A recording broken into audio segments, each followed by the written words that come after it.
Steelers versus Baltimore. What up, y'all? It's your boy E2 Blue coming back at you again, man. And look, I ain't get a chance to do a video after our game because just been busy, you know what I'm saying? Like and just I wanted to just talk about everything all together after all the teams played this weekend and things of that nature. So what a crazy end of the season um games that happen. Like just some upsets happen, some teams doing stupid things, uh, mess around and lose their chances to go to the playoffs. Um, and what team was that? Hmm, the Chargers. You kind of feel sorry for Herbert because in that situation, it's like, damn, like Rich Pisaccia for the Raiders was trying to give y'all a chance to just tie the game, and y'all could both go to the playoffs possibly. But no, you wanted to call a timeout and mess it up for yourself. And hey, but that's enough about them. I don't give a damn. At the end of the day, Dallas Cowboys is now the third seed going into the playoffs, and we will now be playing against the 49ers, as you've probably already heard. Now, just a couple of things I want to just clarify on my end. Talk about the stuff that's all the news that's been going on. Of course, with the win, dropping not a 51 points, 51-26 over the JV team, Philadelphia Eagles. Now everybody says that okay, you dropped not a 50 burger, but a filet mignon. You dropped a filet mignon on them. Now everybody say, "Oh well, you dropped that many points, but it's you're playing their backups and this and that." Okay, all right, cool. But your backups should be coming in there doing something because a lot of these are their immediate backups, and they did have some starters out there. They played all three of their starting wide receivers most of the game. They took Quez Watkins out late, early in the third quarter or whatever. But outside of that, Jalen Rager played. They had the other guys out there. Um, Jalen Hurts didn't play, but when you look at Gardner Minshew, in a lot of ways, I think Gardner. I'm not gonna say he's better, but Gardner Minshew is a better passer, in my opinion, than Jalen Hurts. But he just couldn't fit the bill with us. He couldn't. He couldn't. We still were providing a lot of pressure. Although the Eagles' biggest strength is their running game. You know what I mean? Like they got Gainwell and they got a running quarterback as well. But you look at what they do, and they were still successful running the ball. Does that kind of make you feel a little something? Because the 49ers, when they beat the Rams, they were down by damn near 20 points, and they came back by running the ball. So we'll talk more about the 49ers game throughout this week. The Cowboys get back to practice on Wednesday. Um, Keanu Neal should be back from his injury on Wednesday. That's a good thing. They took Anthony Brown off of the COVID list today, so he should come back and play on Wednesday in practice. So we should have a full slate. Like we look good health wise. This team just hopefully nobody gets back on COVID. That's important for us going into this game. Just a little bit about the game before I move forward. Um, yes, they did. We did play Dak to the third quarter. Yes, um, we had more of our starters than they did, but when you look at our backups were the ones actually making the plays, not so much as all of our starters. You look at, I mean, I know we got like three touchdowns at the end by the young running backs, which I'll talk about in a minute. But um, Dak Prescott did get uh, five touchdowns in the game, which is the first time he's ever done that. And I think that it's only happened maybe what 7 or 8 times in Dallas's history with a quarterback. But Dak did break Tony Romo's single season touchdown record. Back in '07, Romo had 36. Dak Prescott ended this season with 37 passing touchdowns, and he beats Romo's record for the franchise record. So now Dak Prescott has the franchise record. Um,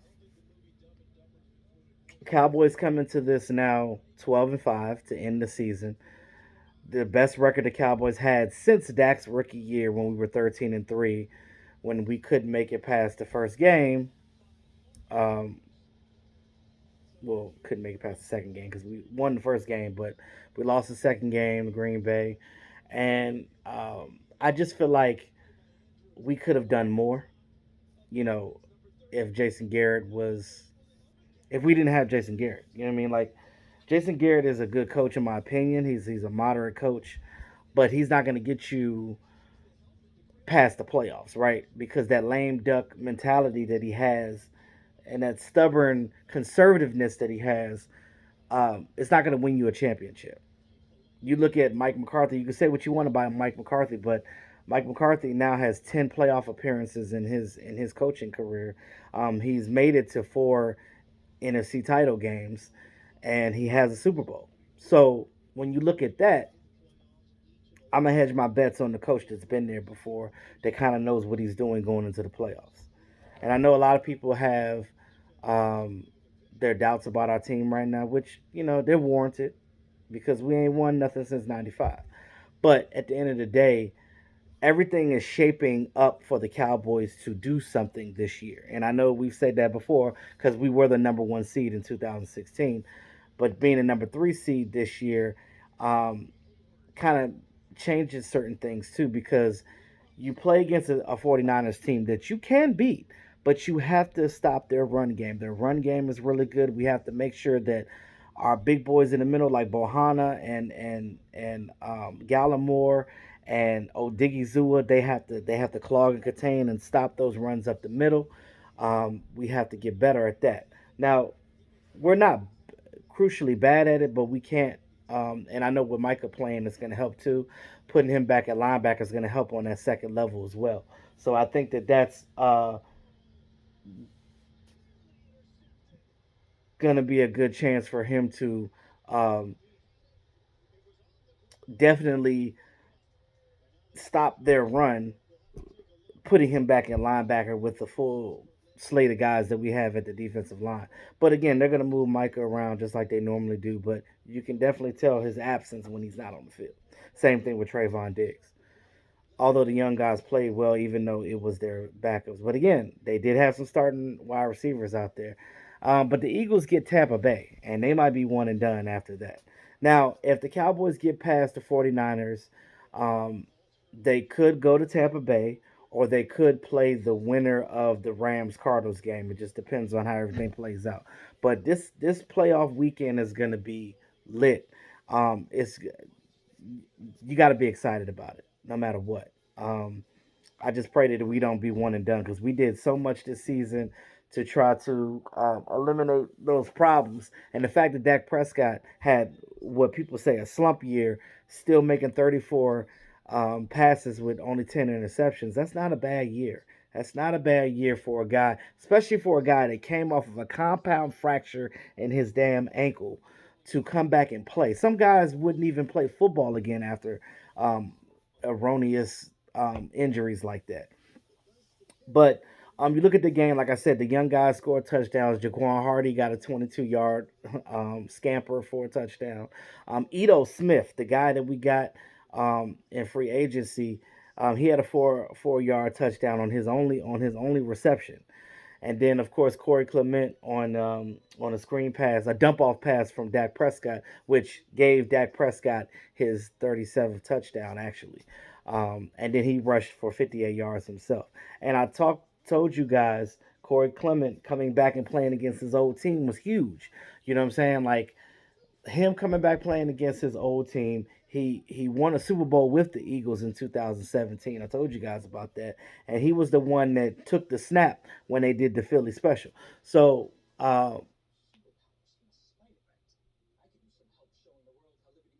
just always felt like we needed to utilize him more anyway, whether you have Tony Pollard out there or not. I think Corey Clement is good, and the Eagles knew how to utilize him, and that's how they ultimately won. All three of their running backs scored in that game as well. So when you get the ground game running with the Cowboys, we're kind of unstoppable because if our ground game is working, it's going to help that air raid with Prescott throwing the ball. So, with the 49ers, they're going to try to stop that. But we'll talk more about that this week as time progresses going into Sunday's matchup at 4:30 at AT&T Stadium.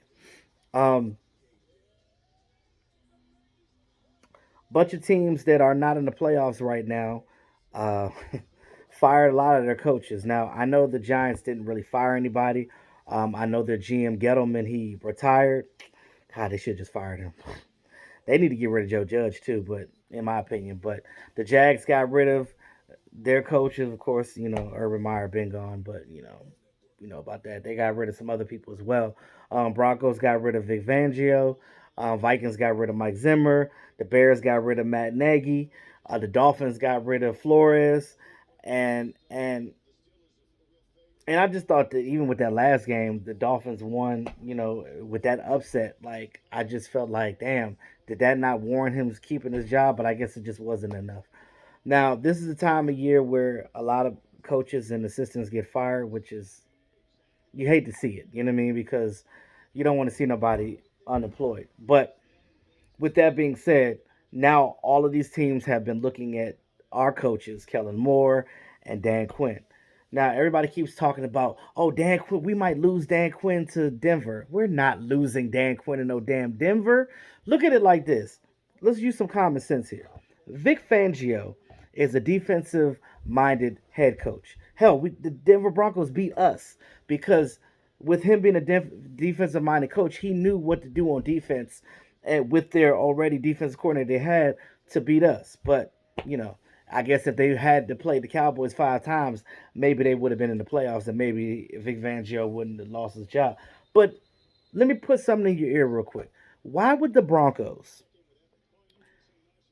fire Vic Fangio and then hire our Dan Quinn, which is another defensive minded coach? Wouldn't you think that they would be like, okay, we need to get an offensive minded coach in here to run our offense? Think about that. Why would they do that?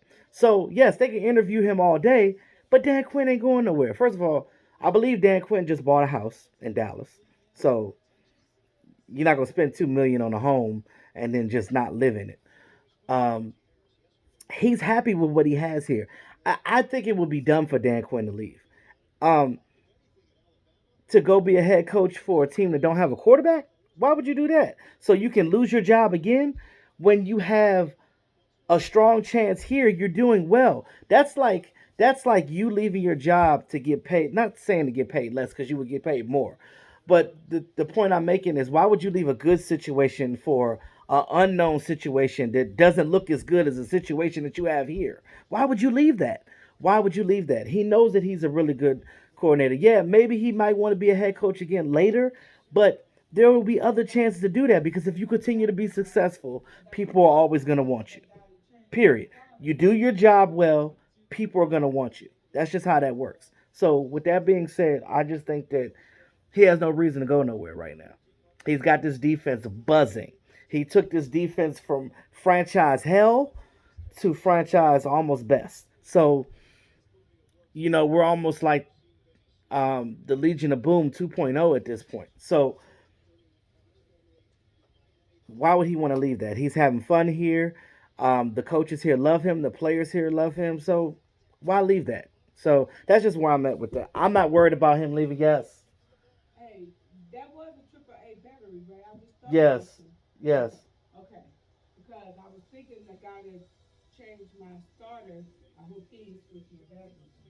No, I don't think so. No, the AAA battery is in there. Anyway, I'm sorry. I'm sorry. But yeah. So with that being said, um,